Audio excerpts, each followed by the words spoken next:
Good evening, everyone. Welcome. Glad you could be here tonight. On behalf of everybody here at Ascension, we welcome you. Before I introduce Dr. Ray, why don't we start with a little prayer. In the name of the Father, and of the Son, and of the Holy Spirit, amen. Heavenly Father, we give you thanks and praise for the gift of family, marriage and family life, for the gift of our faith, for the gift of our parish and our Catholic community. Tonight we have the opportunity to listen to a great speaker. We ask you to open our hearts and our minds to his message. May the Spirit guide him in what he says. Help us to discern well how we manage our own behaviors and how we interact with others, especially in our families, that we may demonstrate our commitment to the gospel of truth and the gospel of love that Jesus proclaimed. Help us in all we do, and help us always to be grateful for the blessings of our faith and our family. And we ask all this through Christ our Lord. Amen. Father, Son, Holy Spirit. Amen. I had to pull Dr. Ray away from the table, and so he promised he would help sell some more books afterwards if you want some. So it's my honor to introduce tonight Dr. Ray Guarendi. The talk he's going to give tonight is Standing Strong as a Parent and a Grandparent. Most of you probably know something of Dr. Ray. He's a Catholic father of 10 adopted children. He's a PhD clinical psychologist, an author, a professional speaker, a national radio and television host. His radio show, The Doctor Is In, can be heard over 500 stations and on Sirius XM radio. His TV show, Living Right with Dr. Ray, can be seen on EWTN Global Catholic Network and is aired in 140 countries. He's the author of over 20 books, and Dr. Ray has given over 3,000 talks on various topics, including parenting, marriage, family, and the Catholic faith. And he's here tonight to tell us about standing strong as parents and grandparents. So good to have him here. Please welcome Dr. Ray Guarendi.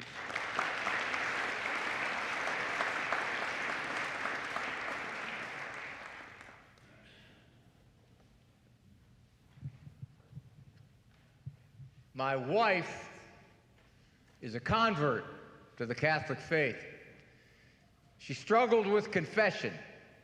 She understood the thinking, but she couldn't get it through her head that when you go to confession, you gotta confess your own sins, not your husband's. Bless me, Father, Ray has sinned. She made her first confession when she was 39. Gentlemen, you read these marriage books, they all tell you the same thing. Gotta be on your knees for your wife. Okay, fine. She goes in there, I get on my knees. And I stay there the whole time she's in there. So I took a week off from work. She came out. Well, honey, what do you think? You're right, Ray, I feel clean. Good. So what'd you tell Father? I'm not telling you that. You can tell me, honey. You're not bound by the seal. I'm not telling you, Ray. Okay, I figured it out. If you want to know what your spouse or your kid tells Father in the confessional, you kind of got to go in the back door. So, honey, what did you get for penance? If you know what they got for penance, you can kind of reason backward to how rotgut they were. She said, I guess I could tell you that. I got a rosary. A rosary? It's not bad for 40 years of pagan muck. She said, with the stations of the cross at every bead. Oh, kind of wish you'd have told me that before I married you. Then she asked me, okay, Ray, what do you usually get for penance? Me? Most of the time? Half a sign of the cross. Sometimes a quarter. That's hardly enough time to levitate. Why do parents and grandparents seek me out most often? Family, friend, therapy, church. Number one reason, discipline. Okay, Mr. Expert Man, you tell me how to get him to stay in bed. I can't get him to stay in bed. Chews his way down through the bedroom floor, drops into the family room. I'm back. You'll never be free. You'll never have another child. I'll be in your bed till I'm 16, that's why. And that girl's mouth, that snotty, snarly, you know, if I'd have talked to my parents that way, my head would have been rolling down the hallway. And the school people, they don't help. You know what they did last year? They closed during June, July, and August. I actually had to live with my own child during the daytime. Now, folks, you look around you. Your family, your friends, your colleagues, American parents in general. Ever ask yourself, what's going on out there? Why are so many big people where the little people are concerned now? So frustrated, so guilt-ridden, so unsure of themselves. You're in a restaurant. It's the first time you've been alone without the children in 4 years.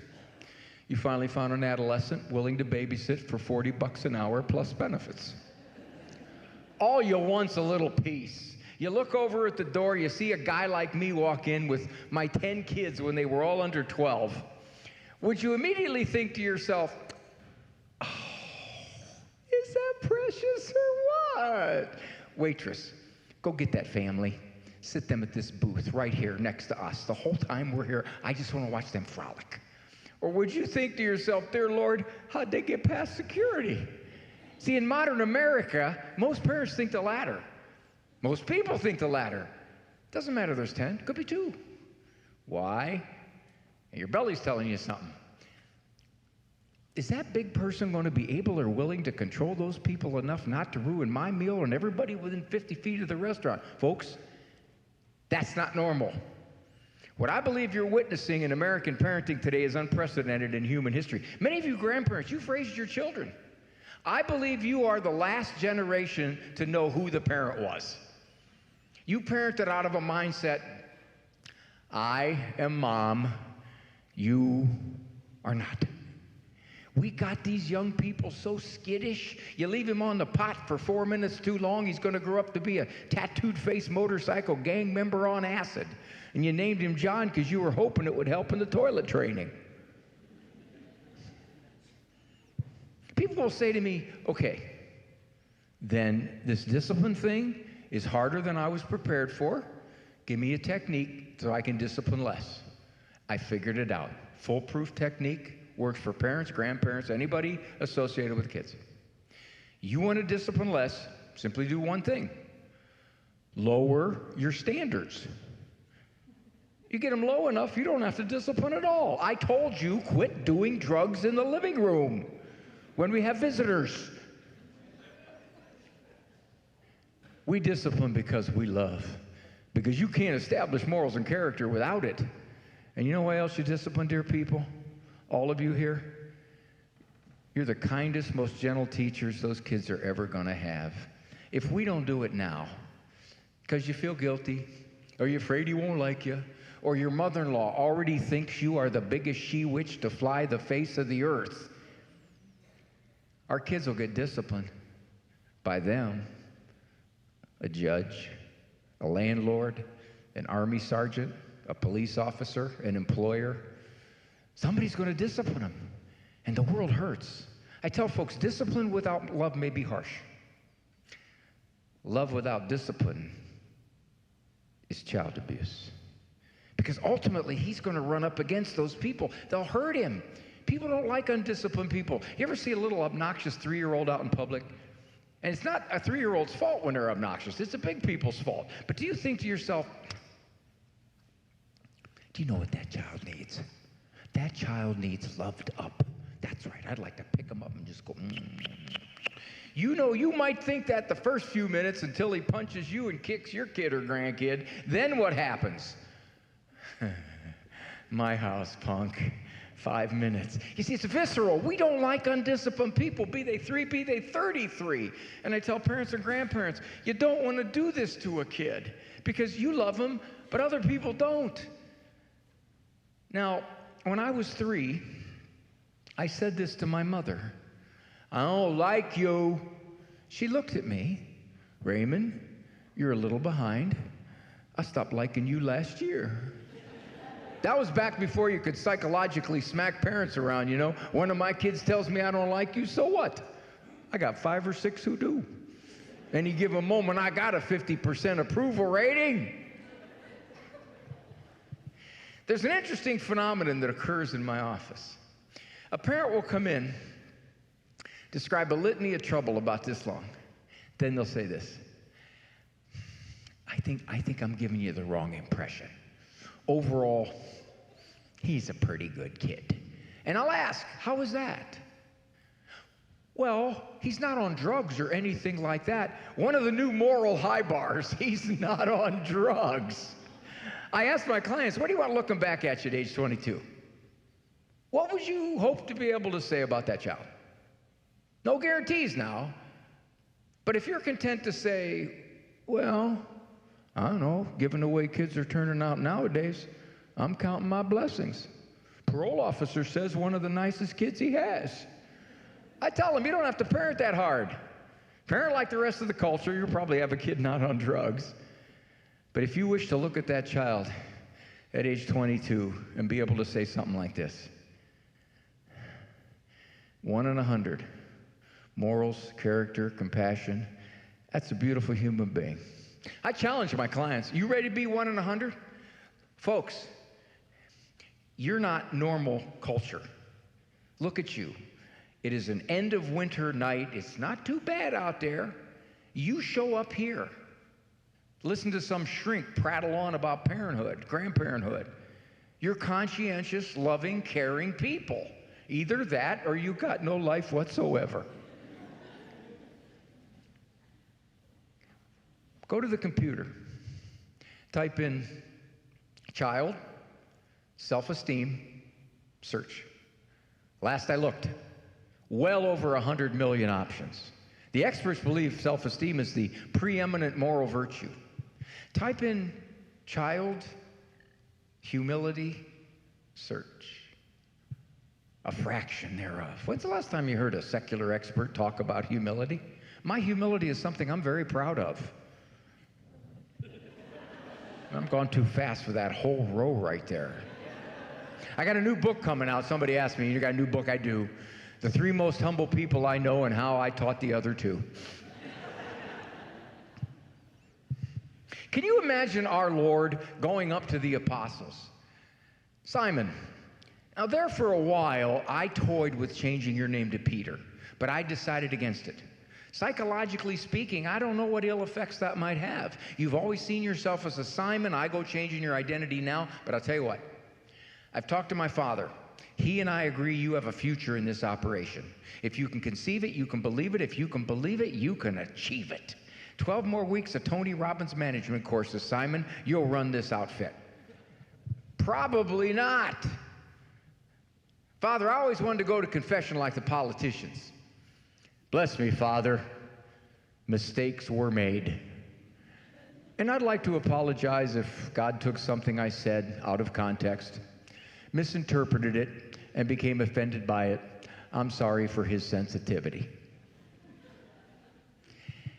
At one point, my children were 12, 11, 10, 10, 9, 7, 4, 3, 2, and baby. And as Father was saying, my kids are all blessings through adoption.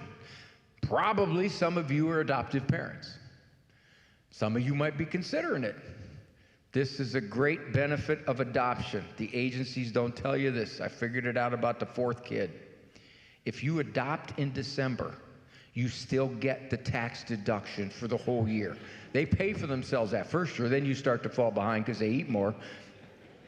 And my wife and I have had this ongoing conflict. It's gotten worse as we got more kids. And ladies, I believe you will agree with me. First of all, my wife does not work for a living. I don't know what she does. Well, you quote me, I'll deny I was even here. I've seen what the woman does. I want no part of what the woman does. When the kids were little, she'd take them to a grocery store. I'd go. If I was heavily sedated, I would go. Had to see it strung out behind her like ducks, you know, hands at their sides. Not let touch anything. They would not deviate 6 inches either way out of a straight line the whole 2 hours they were in there. No, they wouldn't. Leg irons wouldn't let them. I got 3 white kids, 2 Hispanic kids, 2 biracial kids, 3 black kids. People would look at my wife. Some of them were pretty bold. Is some kind of club or something? Some of them wouldn't say a whole lot, but I could read their eyes. That major dork don't realize them ain't all his. I suspect her, but I can't catch her. Now, my kids have what the experts would call risk factors. In psychological parlance, a risk factor is anything that can make a kid tougher to raise. Poor prenatal care, poor postnatal care, abuse in the womb, neglect in the womb, high maternal stress, low birth weights, heavy drug exposure, crack, narcotics, barbiturates, heroin, cocaine, nicotine, marijuana. My son Peter, birth mom was told, "You're pregnant. Don't worry about it. There's a blood clot growing next to the baby. Baby grows, blood clot grows. Blood clot wins. Baby suffocated. Problem solved." Well, the problem made it. He was born 2 months premature, 1 month intensive care, but Petey made it. My daughter Elizabeth. Birth mom got pregnant in the 7th grade. Went to Akron, Ohio to take care of her problem. Well, she didn't realize she was in her 7th month. In the 7th month, the babies are bigger. You can't flush them out, suck them out. You got to pull them out. And they do not come out in one piece. You have to crush their skull, and you have to rip limbs off. That's how you get them out. I used to do a lot of talks to secular groups. 90% of what I did was secular. This is a pro-life group for the most part. A lot of the groups I talked to at best were amateur life. And I would watch their faces, and you could see them just get hostile. And I wanted to say, "Why are you so angry? I'm just telling you what it is. This is what you got to do in the later months. You got to rip them out." And that little girl panicked. She called us the next day. We weren't expecting 10th kid. We thought we were done at 9. I guess you could say Lizzie was an unplanned adoption. We weren't practicing safe phone. My son Samuel, 2 weeks before due date, 35-year-old birth mom was told something's very wrong. Can we test? Tentative diagnosis, corpus callosum agenesis, severe neurological birth defect. Worst case scenario, institution for life. You got to believe everybody in that birth mom's whole world was against her having this kid. And she gave birth to Sammy. Sammy was Sergeant G at Fort Hood. It was a shadow on the ultrasound. The test was totally inaccurate. So my kids have this confluence of developmental yuck that should make them harder to raise and slower to socialize and slower to form consciences and more impulsive. Yeah, I got something like that. I wouldn't consider any of my 10 kids strong-willed.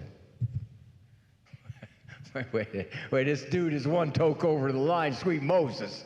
How could you have 10 kids under those circumstances, not consider any of them strong-willed when you now know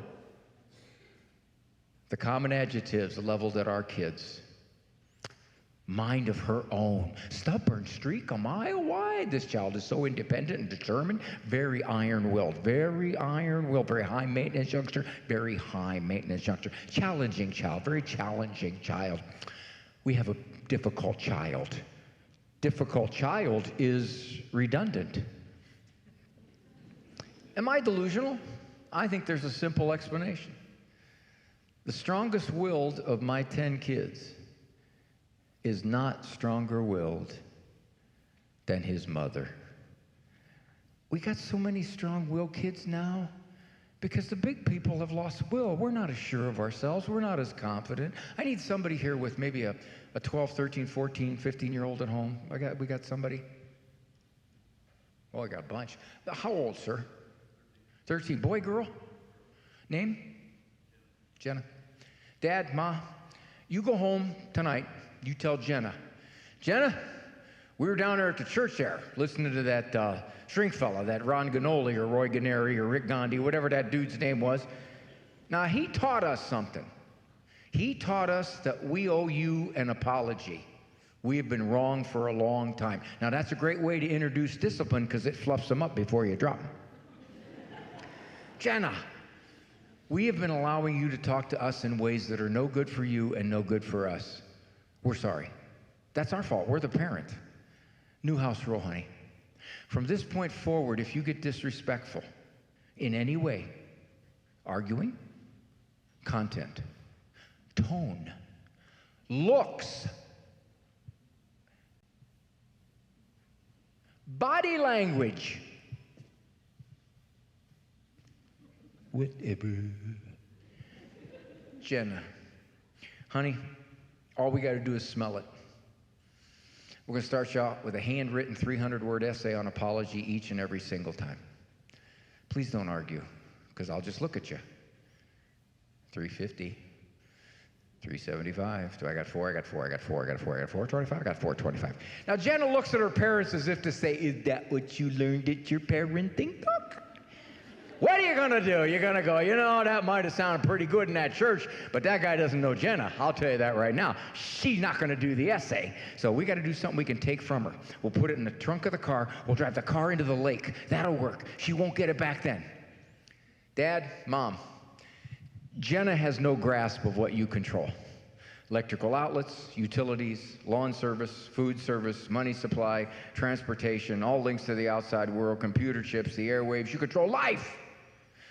So until you get that essay, she is on what one of my clients called blackout. Blackout is complete cessation of all perks and privileges at your hands, except love, some kinds of food, maybe the bathroom. I don't know how Jenna's getting to practice. There's no transportation. It's all shut down till you get that essay, which is now 600 words because she couldn't shut her mouth the first time through. She has to pack her own lunch for school because there's no money supply. Favorite shirt's gone. Favorite hoodie's gone. If she has makeup, that's gone. No outside, no friends, no devices, nothing. Everything is shut down. No dessert. Gone. You're going out to eat tomorrow night? Well, she goes. She doesn't eat. Eating out's a privilege. She can make a sandwich before she goes. Mom, you wash her clothes? Don't wash anything she likes. Is this cruel? Is this smashing a gnat with a sledgehammer? Dear people, the average American parent can no longer quietly look at a child and say, you know what, honey? That's disrespectful. Go to your room, please. Your night is over. Without an argument, without coming out of the room 26 times, without a look that says, yeah, you and what army? Or a 5-year-old, can you look? I ask this to my clients all the time. They'll come in and they'll be very frustrated. And I'll say, if you told that child one time, calm tone of voice, go to the corner, please. You can't treat your sister that way. Would he? Oh, no, not really. I mean, he'd throw a fit, or he'd argue. Or they go to the corner, you know they go to the corner and they do this. I hate this dumb corner. I hate this dumb house. Yo, you only sent me to the corner. You never sent Chastity to the corner. She's your pet, that's why. Why'd you even bother to have me? I know why. Didn't want to do no work around here yourself, that's why. Wish Grandma was my mom. She loves me. Wish Dad was my mom. He's never home. Then you got the weasels. I love you, Mommy. I want to come out and give you the biggest hug and kiss I ever did right now before the feeling goes away forever. Mommy, did you paint the ceiling yourself? Daddy never helps you do nothing around here, does he, Mom? Mom, can I come out and pray with you? They're going to challenge it. Well, black them out. Hey, Mom, chocolate sundae with nuts. That's a good idea. We're going to drive through, get a chocolate sundae with the nuts. Sarah and I, you're not, son. I didn't get my corner yet. Toys, gone. Stuffed animals, gone. Favorite shirt, gone. Outside, gone. Friends, gone. Grandma's house, no playing with cousins, gone. I didn't get my corner yet. This isn't cruel, dear people, because if you can't do this as a parent or grandparent, you know what happens? You get ugly. You go to Father. Bless me, Father. You know, before I had children, I was pretty nice. And now I'm not pretty or nice. And I just got one question. Okay, is it a grievous sin? Now, I wouldn't do it, but to think about shooting your child with a bazooka, would that be wrong? You don't want it to come to that. Sometimes I'll tease my clients. What would your mother have done had you talked to her the way your daughter is talking to you? No, I didn't. Well, why not? You were a teenage girl once. I may have felt like it, but I didn't do it. Why not? I knew. You knew what? Something would happen. What? I don't know. Why don't you know? Never happened. Why didn't it happen? I never did it. Why didn't you do it? Something would have happened. What? I don't know. Who's on first? I don't know. Third base! It's an Abbott and Costello routine, but you see what it speaks of, dear people? Why was that for more of you? Some of you had the look. Remember the look? The look. The look said, okay, I'm prepared to act here. What's happened? Perception. Perception. You perceived, I better not do this because I know something's going to follow, and I may not even know what it is, but I don't want to bring it on. My dad dropped out of high school during World War II. He wasn't what the experts would call psychologically slick. My dad's discipline worked about 50%. That's sky high with kids. How? Two things. He loved me desperately, and I knew it. And I know every one of you in here loves your kids or grandkids desperately. I don't doubt that for a moment. It's the second part of the equation that is now tripping up so many. When Pop said to me, Raymond, that's enough. Have a seat. Don't get up. I had a seat. I couldn't dream of getting up or defying him. Of course, sometimes he made me neurotic. You know, my dad was confident, but he made me neurotic. Raymond, you shut your mouth and eat.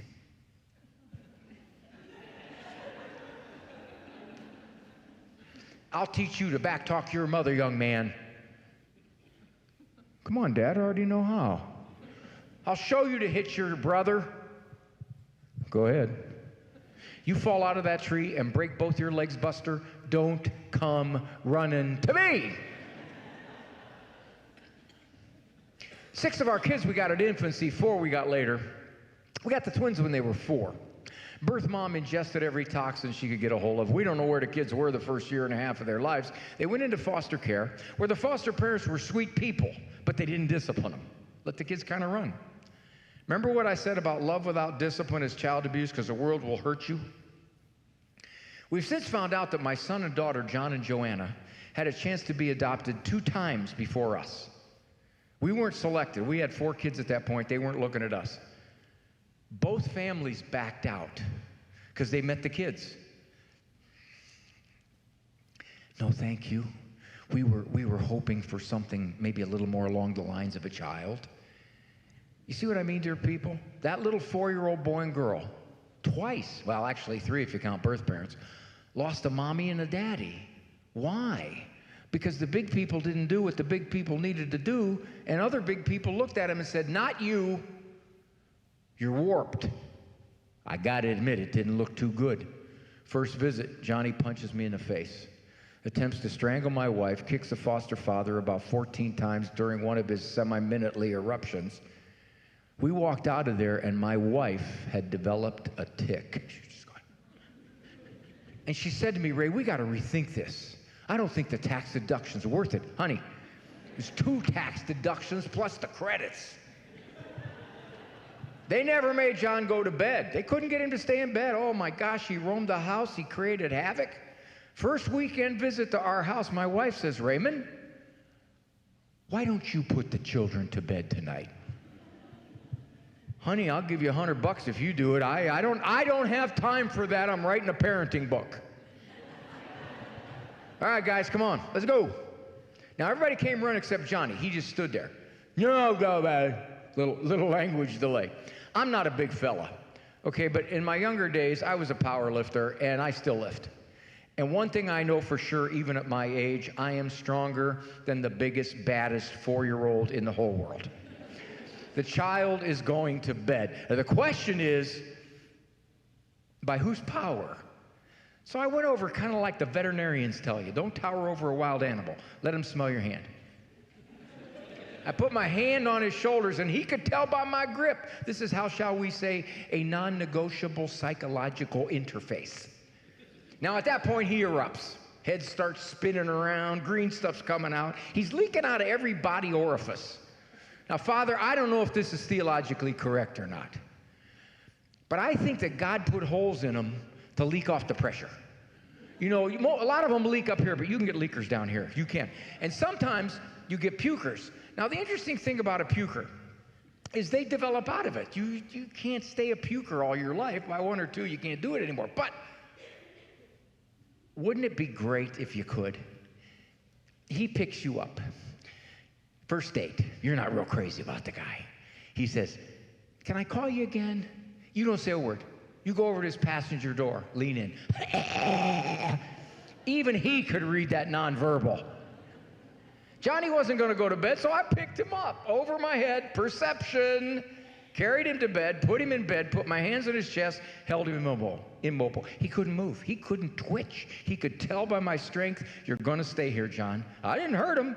We'd already said prayers. We'd already brushed teeth. We'd already done the bedtime ritual.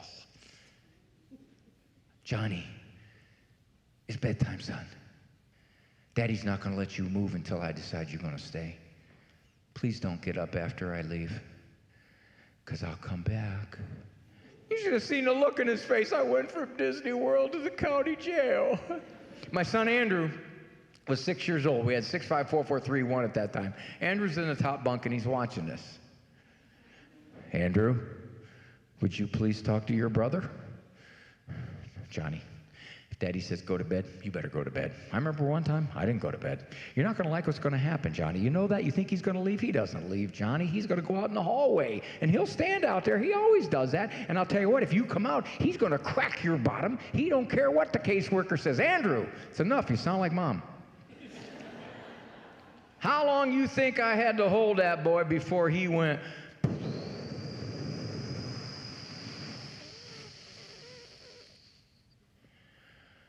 Under a minute.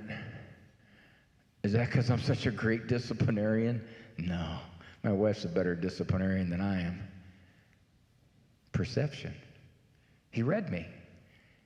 He must have thought, this guy looks like he means it. He's going to do this. Plus, I had a tattoo put right there. It said, "Born to kick butt."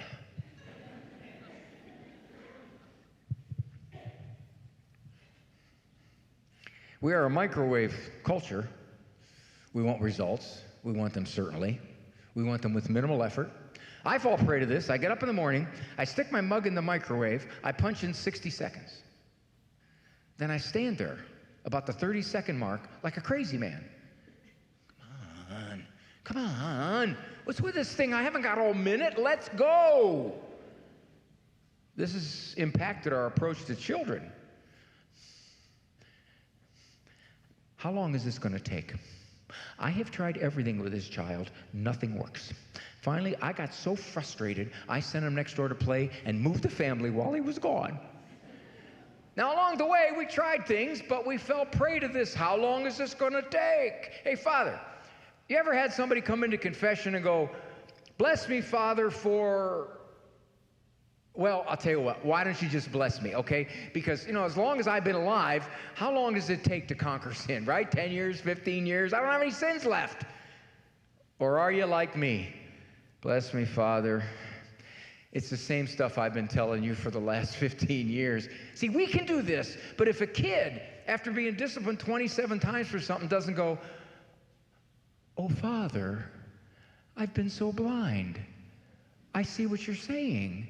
That's why you're the grown-up, and I'm the child. It's all so clear to me now. Let's hold hands, sing Kumbaya around the campfire."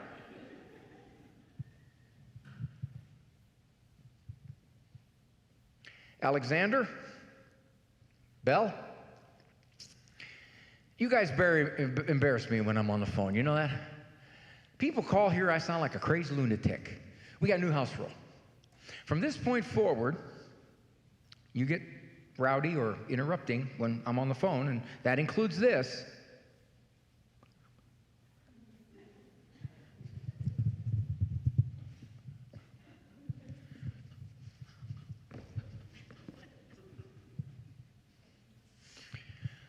I'm going to excuse myself from the call. I'm going to put you in your room for the rest of the call. If you come out, I'll ground you for the day. Now, my clients will say to me, "How long do I have to do this?" Till I get peace on the phone. And I'll say, "Well, 10 times, 35 times, 65 times. I really have no idea. That'll be $100. And I always tell them, I can give you all kinds of ideas. You know what I can't give you? I can't give you the will to do it. That's where it breaks down for most of us. I always tell folks, it's not that you don't know what to do, it's that you don't do what you know. You won't get away with this. Oh, hello, Father. How are you? Well, thank you. We would be flattered to be the role model family for the church children love in. Father, could you just excuse me for 1 second, please? I'm going to have a little love chat with the children. Yeah, they're precious blessings from God. You know how that is. We love them desperately. Wish we had 8 or 9 of them. Okay, we love you too, Father. Yeah. Okay, they're getting antsy. We're half hour past Rosary Circle. We still pray it on our knees in broken glass, in Aramaic, except when we're levitating. Okay, Father. All right, we love you too, Father. Okay, peace to you, harmony. Aquarius. Okay, I'll get him on speaker. This will just take a second. Thank you, Father. You're going to die. I'm going to rip your tongue out of your throat, grab it on the fence with a buzzer to pick at you, little maggot. Get away from her. What's that, Father? No, that's a neighbor lady. She's been talking to her kids like that for years. We do pray for her. Well, okay, I'll ask her to come, but I don't think she will. She doesn't like kids. Many of you were speaking to me out there. And I owe you an apology. I'm a little preoccupied. My wife and I have been getting in these little tiffs. Every time we do, she brings up the same theme. Ray, would you please get out of the 70s? Ladies, one thing about us guys, you know this. All you have to do is tell us to do something one time, we do it. I'm sensing incredulity here. I tell my wife, you want me to do something, honey, just tell me once. You don't need to keep reminding me every 6 months. Our anniversary was coming up. And I had to go out and get her a gift. And I was going to do it by myself. I'm not going to bring any of my daughters to help me. I got 5 boys and 5 estrogen Americans. My girls know their mother up one side, down the other. My boys don't even know they got a mother half the time. The average 5-year-old girl walks up to her mother, excuse me, mother.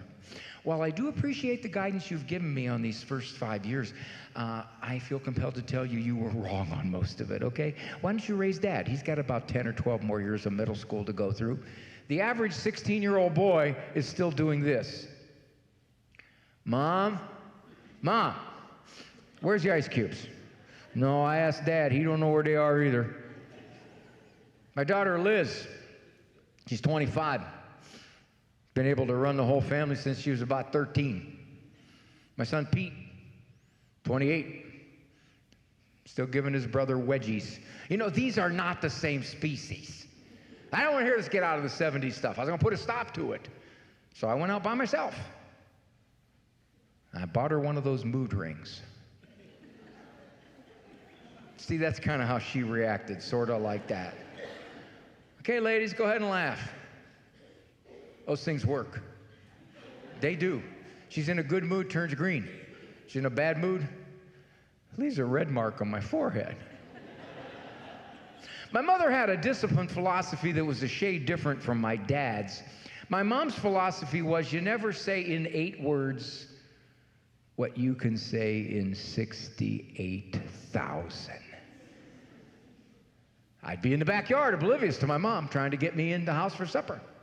When the torrent of words would begin, now here's a cardinal law of discipline. You talk 200 to 400 words a minute, with Gus up to 800. You are flinging ping pong balls at the hull of an aircraft carrier for all the impact you're having. This is not the primary organ of discipline.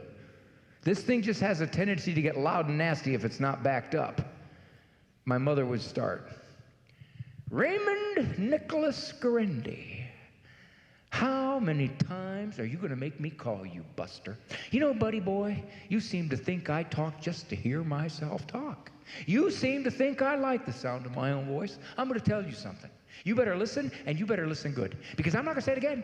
I was not put on this earth to serve you. There are 5 other people in this house. You think it revolve our schedule around yours? You come waltz here, pluck your bucket down when you're darn getting ready. Mom, I'm hungry. Feed me now. And I'm going to get up from what I'm doing. You got another thing coming, Buster. You mark my words, going to be some changes around here because I am sick and I am tired. I have just about had you up to here. You don't realize how good you look at me when I talk to you. Don't you look at me like that. Now, I never moved. She wasn't mad enough yet. My mother's philosophy was, first 30,000 didn't get you anywhere. Double it. You think you got it tough? I'm going to tell you what tough is. When I was a little girl, I used to walk 18 miles, uphill both ways to school in a foot of nuclear waste with no shoes. We had one pair that glowed for 14 brothers and sisters. My turn only came around every 2 weeks. Always gave my turn away. That's the kind of girl I was. I got up at 5 o'clock in the morning, 2 hours before we were even allowed to go to bed. She's looking at me like, did I leave the iron on? Split a cornflake for breakfast with 8 brothers, carried them to school on my back. You want to know something? I was grateful for what little I had. What'd you have, Mom? Nothing! You listening? But we were happy children. What are our kids, grandkids going to tell their kids? 550 channels, that's all we got when I was a boy. You used to have to make your sister go get the remotes for you. Only had 9 of them. Power buttons up at the top. Had to stretch your thumb there like I get that top power button. Sometimes you hurt stuff right in there, you know. One winter it got so bad. After my mom done shoveling the driveway, she only made it halfway up the walk before she collapsed. I had to step over her with my hot chocolates. I spilled some right there. Should have sued her. My dad's discipline kicked in finally. This is not psychologically correct. The experts would be revulsed.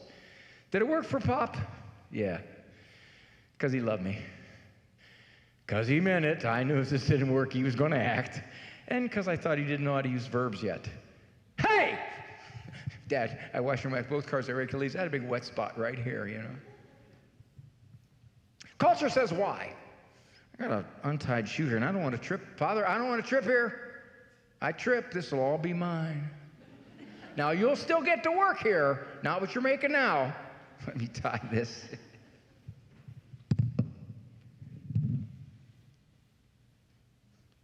Culture says why? Why is this person acting that way? I do marriage counseling. Once every 5 or 6 years, I would like someone to come in my office and begin like this. You know why I'm here? Because it has finally occurred to me. I am extremely difficult to live with. And I wanted my spouse to come in and help me take a hard look at myself. And we do this with kids, see? Unfortunately, the shrink types all want to do therapy with kids. I don't work with kids at all. I work with their parents or grandparents. That's where the change takes place. You got to work with the big people. You know, some little 7-year-old's not going to go, Dr. Guarendi, would you help me with my anger management issues? Give me some reciprocal strategies that I might use to control in a more socially appropriate environment? It's not going to happen. Fallen human nature does not look this way first. If you want to know how somebody else is acting towards you, you got to look this way first. We don't. We look this way. Let me share with you some of the more common this way explanations for kids. Letter overload. Here's how it works. Take a kid. Don't love him. Don't discipline him. Don't give him stability. From malignant neglect to permissive, spoiled, rotten, self-centered indulgence. You know, some children need this much parenting. You're parenting here, you got twice what you need. Some kids in the same family need that much. You're parenting here, you got half what you need. So if the big person doesn't at least try to get up where that kid needs a parent to be, that kid can get pretty ugly. Nasty, aggressive, defiant, belligerent, conscienceless pieces of conduct. All too often, a guy like me does this. Yes, I've assessed that youngster. I've determined the youngster is disordered. The youngster has letters. ODD, ADD, ADHD, LSMFT, IRS, EIEIO. I start flinging letters all over him. ODD, oppositional defiant disorder. It's not a disorder. It's a summary label for a lot of bad behavior.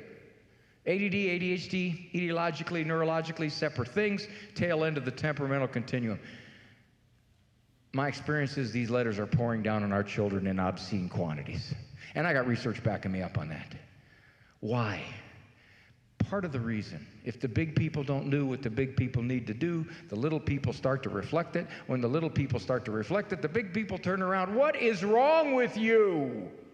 Why are you like this? My son John, he had enough letters after his name when we adopted him to spell another couple of names. None of which have panned out except the letters I gave him. I diagnosed him.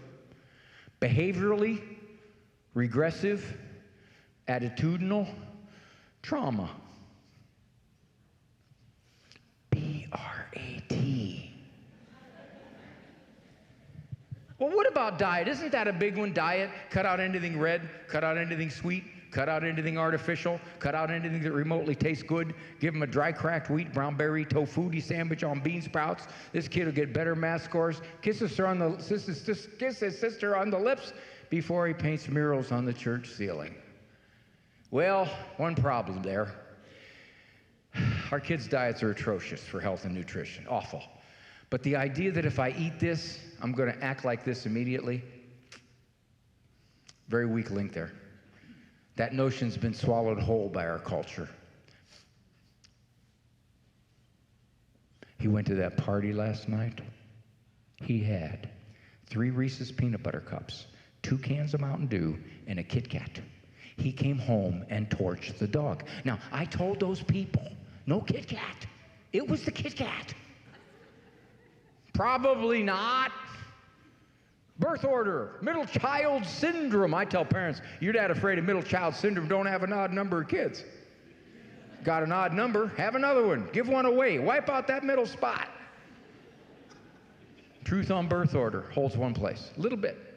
Oldest only.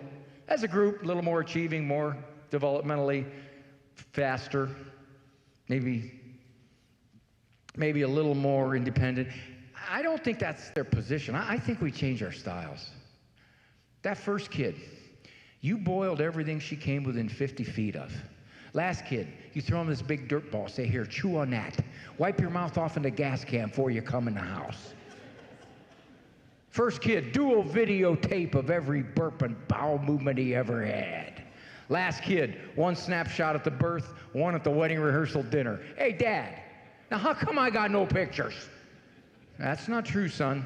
Your sister did a popsicle stick sketch of you in 1st grade. We kept it. Besides, you look like your sister. Use her pictures. First kid, you sneak into his room every night. You stick a mirror underneath his nostrils. Make sure he's still breathing. Last kid, you tell the dog, get out of the crib. Don't lick her in the face. No, I was talking to the baby. You don't know where that mouse been. Poor dog. Somebody asked my wife when our 9th one, Peter, was about 2-3 months old, Petey sleeping through the night yet? My wife said, I don't know if he is. We are. And yeah, you kind of get to that point. And you grandparents are treacherous people. You know that? You lurk. You lie in wait for us to have children who do to us what we did to you. My mom was at our house some years ago, sitting at the kitchen, not saying a word. My mother is 100% Italian. If she doesn't ask me if I'm hungry every 12 or 13 seconds, she is seriously depressed. Ma, what are you thinking? Ray, I'll tell you what I'm thinking. I'm thinking you and Randy are getting very sloppy in your parenting. Huh? Elizabeth gets away with murder. Lizzie was youngest at that time. She was about 7. Andrew and Hannah tried this. You stopped them dead in their tracks. Lizzie, you take a picture, you put it in a Christmas card. Mom, Lizzie doesn't take much discipline. Lizzie is a very compliant child. I'll give you an example. Last night, I noticed it was about a half hour past her bedtime. It was about 3 a.m. All I had to say was, Lizzie, bedtime, please. She immediately took the cigarette out of her mouth, put it in the ashtray. The other kids flicked their butts on the floor, not Lizzie, in the ashtray. Don't tell me I'm getting sloppy. And you know, some ideas are so foolish, only intellectual types could actually believe them. When I was in grad school, we were pumped with this notion, and I thought, oh, it's not going to last. This is too ridiculous. It goes against research, it goes against human history, and if you're a believer, it goes against what God says. And that is, there's no differences between male and female. No differences between little boys and little girls. I thought, that's going to die out. No, it's come back with a vengeance. You give a little girl a front-end loader. Well, she'll carry it around for 4 years and become a special op tank commando. You give a little boy a baby doll. He'll carry it around for 4 years and become a nurture and preschool teacher. 50% of little boys will immediately rip the head off that baby doll and turn it into a machine gun. We are wired different. God says it. Human history says it. The research says it. For example, little girls, women, are more verbal than little boys. Men, they talk earlier. They talk better. They talk longer. That's why if a mom drifts into a discipline trap, it's usually something along these lines. Talk, talk, nag, nag, repeat, repeat, negotiate. Talk, talk, nag, nag, repeat, repeat, negotiate. If a dad drifts into a discipline trap, it's usually something along these lines.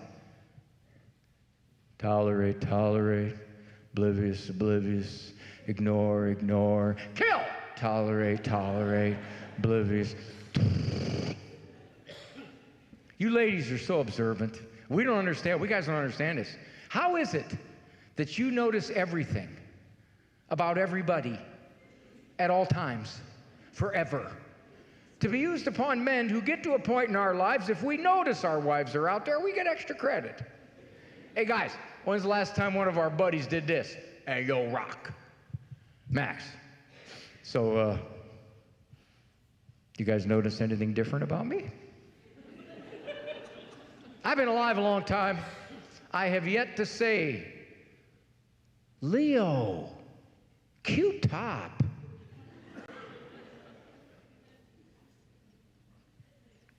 My little girls would come downstairs before Mass and do this.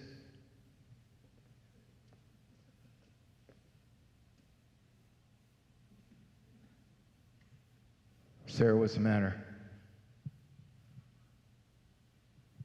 Sarah, it's 25 feet from your bed to here. What could possibly have upset you in that distance? Okay, fine. This is touching me right here. I don't like the way this touches me right here. My socks are twisted and they got strings on them, and they won't stay in a straight line. My boys would come down. James, is that pee on your shirt?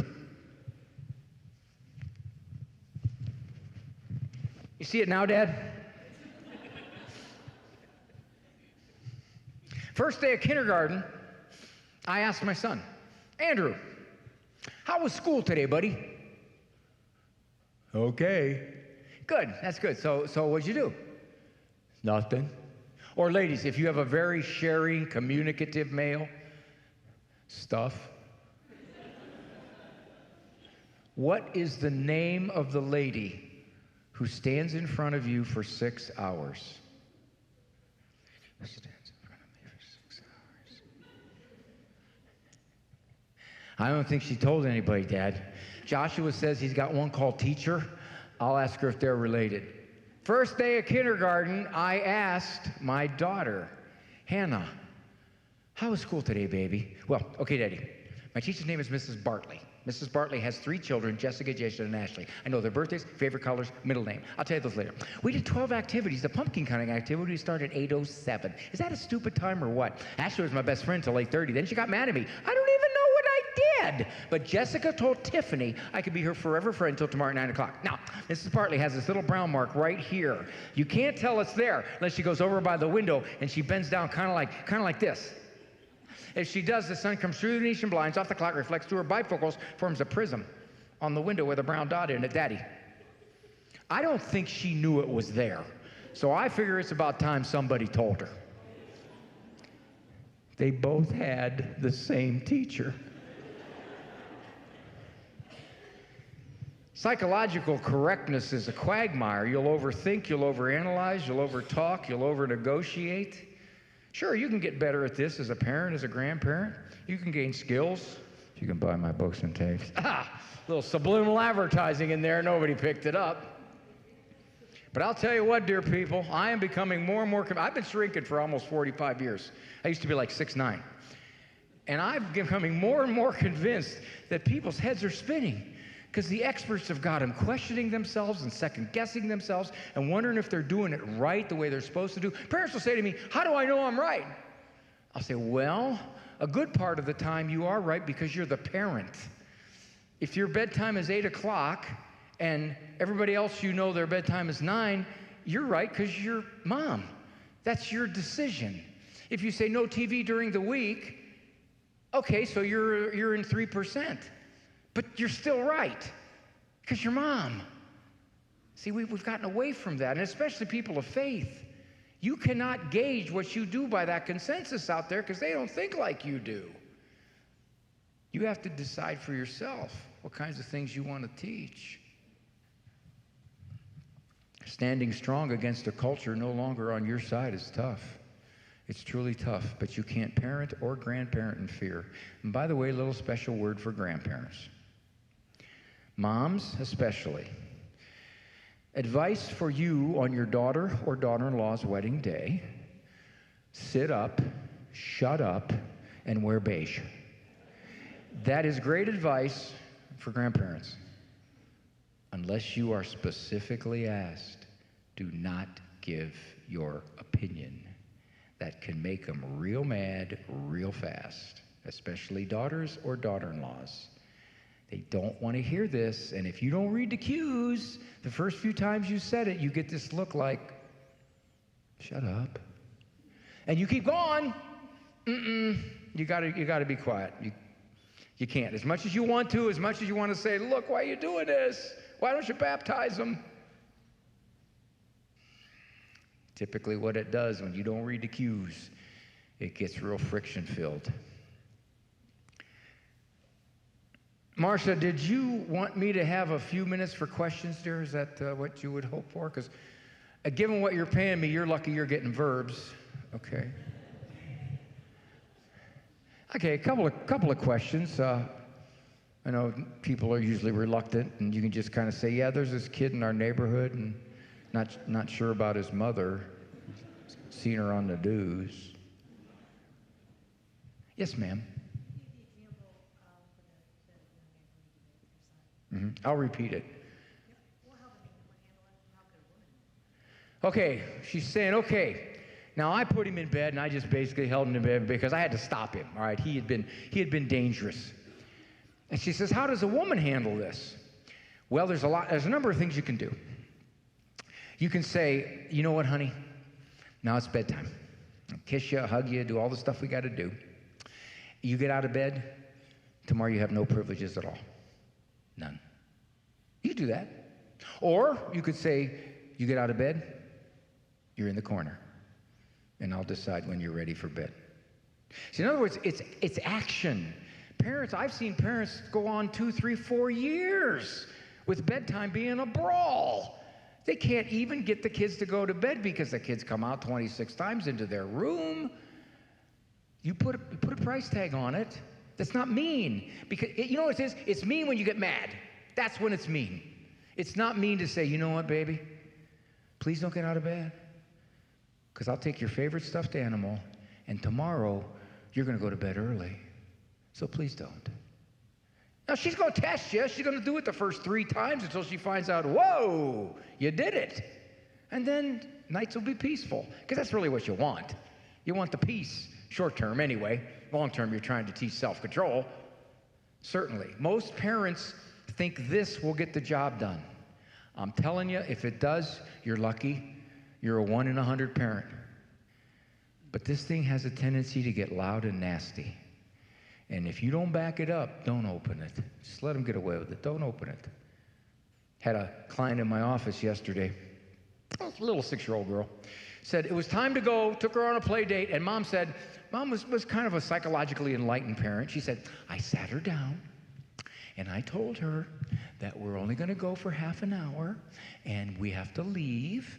And are you going to be ready to leave? Yeah. Do you understand that, what I'm saying? Yeah. And Mom thought, of course, I explained it. No problem. When I say, come on, honey, we're going to go, she'll go, oh, yes, Mother, okay.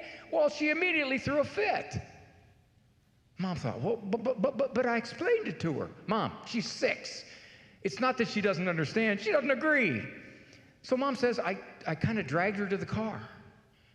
And then she sat, they had a van, and she sat with her feet on the concrete and wouldn't get in the van. So Mom said, I grabbed her feet, and I hooked them up, and I shoved her into the van. And then when I went around, she took her foot, and she stuck it outside the van. And this brawl went on for like 12 minutes. She said, what should I have done? And I said, well, you have to tell her, honey, we're going on a play date.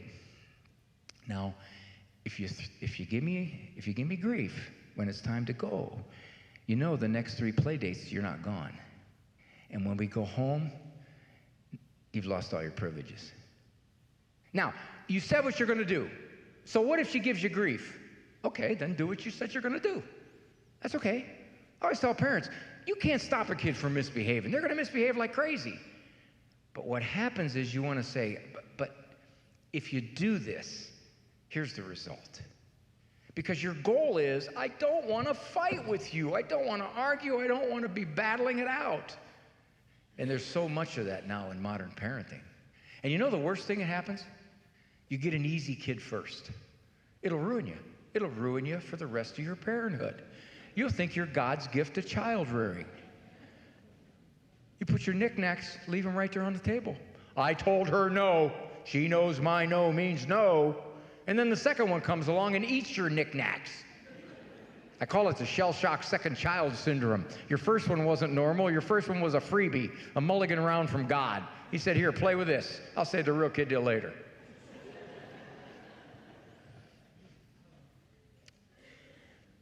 Yes, ma'am. What does a kid that has no privileges do and what that looks like? Yeah, you decide, your mom. Some parents will say you can read. Some parents will say you can color. But here's typically what happens. Let's say this is the first time you do this, and this kid has been pushing on you for a while. What he'll do is, if you say no TV, he'll go over while his siblings are watching TV, and he'll just sit down, and he'll watch TV with the look that says, what are you going to do about that? Remember, you control everything. You just look at him and say, you know what, honey? As long as you do that, your blackout doesn't start until you're done. And oh, by the way, Columbo. One more thing. If the child's like, say, 6 or older, 7 or older, you know what, baby? You got yourself 50 sentences. I will not watch TV on blackout. So that means you have to do the 50 sentences and you have blackout. And don't make me take your favorite toy for a month, please. You act like you don't want to do this. I don't want to do this. But you're making me do this. Sure, that's what they'll do. They'll sabotage blackout. You know the longest blackout in our house? My daughter was 13, and she stole some money. And she used it to pay library fines. But she left the note and the money on the dresser. So I opened it up, and I saw the note. Dear librarian, here is money to pay for my library fines. And I know that it is more than you need. So please just use the extra money to buy books for children who don't have books. She's using my money to be generous. She's a politician. Now, we told her, Jojo, honey, when we talked about it, went to confession and everything, we said, Jojo, you're on indefinite blackout. Now, on blackout, remember, they have to be cooperative. Blackout doesn't end if you're not cooperative or if you do anything to sabotage blackout. And you can't look like you're a victim coming off cocaine.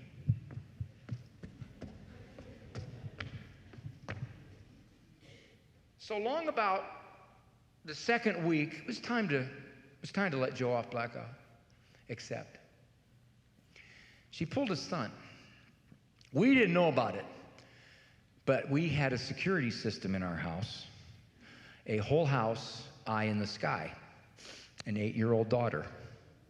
Father, I have some information you might be interested in. Considers a girl whose name is Jay. I have the report on your desk tomorrow.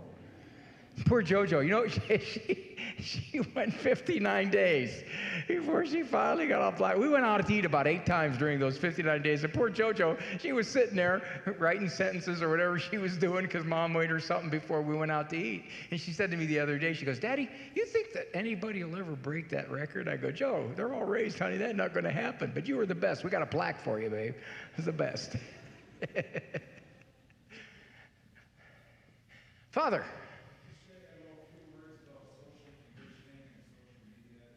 Oh, a few words about social conditioning through social media. Parents will ask me, what is the single thing I can do that will sabotage my parenting more than any other single thing? No question asked, without doubt, get them a smartphone. And the earlier, the worser. If your child is 13 and does not have a smartphone, you are now the bottom 5%. I will tell you as a shrink, it is only a matter of when. Either sexting, forming some kind of relationship with a kid that's 12 years old and you knew nothing about. Gone to Grandpa's birthday party and everybody's singing happy birthday to Grandpa. She's over in the corner. And even if they don't do anything morally inappropriate with the phone, it changes their personality. How much do they talk to you? How much do they just kind of strike up a conversation? I tell parents, minimum hold off to 15, 16. Minimum. But they won't. Most parents will not until they get burned. Then they call me. I can't believe what she did. Try this little exercise. Kids do this. This is what they do. Well, don't you want to know where? I mean, we have to keep in contact. I mean, if practice runs late, and I got to tell you, and I got to call you. So they play on the safety factor, and you say, you know what? You're absolutely right, honey. I'm gonna get you a flip phone. No. Ew. See, they're not really telling you they want safety. A flip phone safety. They want the latest, greatest. You can get protection. By the way, if you look at the research, most parents don't have protection on the phone. But you can protect it. You can get a Wise phone. Those are very, very protective. You can pair your device to their device so that anything that goes onto their device, no matter what it is, you know what it is. You can do that. You can know exactly. And parents will go, well, no, I have it so I can track them. And I go, yeah, really? Where do you think they left that phone? They left it at the church. Mom, I stopped at church for 3 hours. Yeah, my phone was right there. Ask Father is sitting right there. Not that these are horrible, terrible, awful kids. They're kids. That's what you kind of do if you can get away with it. So yeah, first of all, Father, the phone is just without question devastating. Devastating. You want to hear an interesting stat? 11 to 19-year-old boys in a recent survey, what percentage do you think saw pornography, either accidentally or deliberately? 90%, a virtual certainty. Father knows he hears pornography all the time in confession. And these are the people who still come to confession. Yeah, it's a devastating thing, and that takes incredible strength as a parent. I've also said this to parents. If my kids go astray, and some of them have, I want it to be because they had to go through me, not because I did this. I couldn't live with myself doing this. I know that many of you have watched your children leave the faith. That is now an intergenerational epidemic. I believe it is something that has never happened in the history of Christianity. Most of human history, what you were raised with, you stayed with. Not anymore. As Father says, media, the culture, social media, everything shapes our kids. That's part of why they're all leaving. You don't realize how powerful the culture's immorality is in shaping who they are. Now, many of you feel terribly guilty. You wonder where you went wrong. What happened? You know what? I'll tell you what. His fault. You wanted to pray the rosary kneeling down, not him. Oh, he let him sit on the couch. Spiritual sloppiness. And moms especially feel terrible about this. Where did I fail? I thought I was doing okay. They went to Catholic school. We got them the sacraments. What the heck happened? I would like to take your guilt away from you right now. So if you would, please just answer yes or no to these questions. I will logically prove to you there is no more reason to beat yourself up. You can still pray for them. You can still be disappointed, but the self-flagellation, over. So please just answer yes or no to these questions. Is there a God? Christ God? Was he sinless? Could he perform miracles? Did he have a perfect understanding of human nature? Could he get most people to follow him? Oh, I see. You think you're better at this than the God-man. Can you do a miracle? Can you even do a crummy card trick? Our Lord himself couldn't get most people to follow him. We think there's some kind of spiritual formula that you missed. This is not a farm in 1880 anymore, dear people. Back then, you'd have been by far the main influence on that kid. There would have been nothing entering your house that you didn't want in there. My 10 children are raised. Some of them are going to serve the church. Some of them are probably going to serve time. I got one going to Penn State, one going to State Penn. My wife and I will never tether our peace to the decisions our adult children make. We can't control that. There's nothing we can do about that. We can love them, we can pray for them, we can keep the connection there. Fortunately, we're not estranged from any of our kids. But some of them have drifted. And we homeschooled. We did pretty much everything you could possibly do. And the culture, now some of my adopted kids have a little bit of a brain swirl there, so that didn't help. But we're not going to torture ourselves. Had a lady call me one time on the radio, and she said, I will never be at peace until the day I die if my children don't come back to the church. And I said to her, I said, well, you're kind of making Jesus out to be a bit of a liar. I said, what do you mean by that? He said, I'll give you peace that the world doesn't understand. I don't know if in the earliest manuscripts there's an asterisk there that says, unless your children leave the faith. Our Lord wants us to have peace. We can't control what a 32-year-old does. You cannot. So, I want to close with this. A lot of long-term marriages out there. I want to celebrate them. Show you what can happen. Elderly gentleman and his wife were shopping. She bends over, picks up a can of clean peaches, sticks it under her coat, tries to walk out without paying. Woo! Goes before the judge. What'd you do?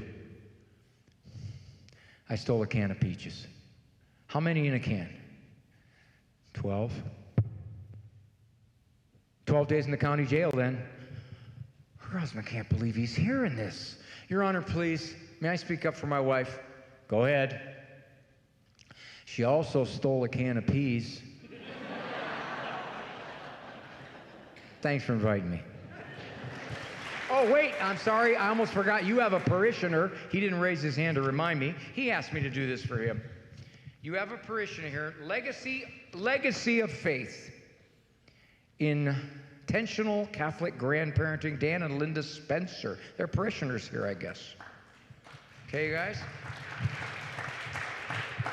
They equip grandparents to intentionally help in keeping grandkids faithful to Christ and His church. They give talks, they present seminars, workshops on the importance of grandparents in the spiritual lives of their grandchildren. Dan did appear with me on Living Right with Dr. Ray in 2024. The website, legacyoffaith.org. Yeah, we did want to get a grab on the grandparents. Last I saw, 8% of grandparents are raising their grandkids, which is the highest ever recorded percentage. Because a lot of times the grandparents are having to pick up the pieces of some lives that are kind of going askew. So I wanted to mention that for Dan. Almost forgot. Thank you.